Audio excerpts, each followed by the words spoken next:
Operazione congiunta di forze dell'ordine nel Parco regionale dell'Appia Antica, dove è stato sgomberato un insediamento abusivo a seguito delle determinazioni assunte dal Comitato Provinciale per l'Ordine e la Sicurezza Pubblica, presieduto dal prefetto di Roma, e delle successive pianificazioni operative disposte dal questore. Coordinati da un dirigente della Questura di Roma, sono intervenuti uomini della Polizia di Stato, dell'Arma dei Carabinieri e della Polizia Locale di Ciampino.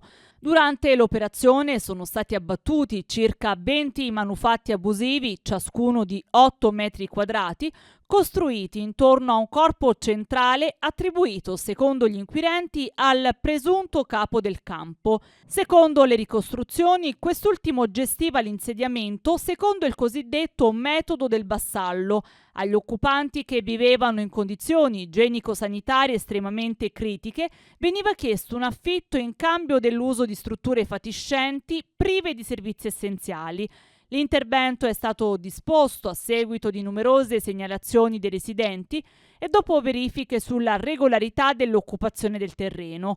All'interno del campo vivevano anche animali d'allevamento, come ovini destinati alla produzione casearia, e animali domestici, aggravando le già precarie condizioni ambientali. Durante le operazioni sono stati sequestrati arnesi da scasso e bigiotteria, ritenuti provento di furti. Le autorità hanno avviato accertamenti per verificare eventuali responsabilità penali anche in relazione allo sfruttamento degli occupanti. I servizi sociali del comune di Ciampino si erano già attivati nelle ultime settimane per offrire assistenza, in particolare ai minori, proponendo soluzioni abitative temporanee e percorsi di inclusione.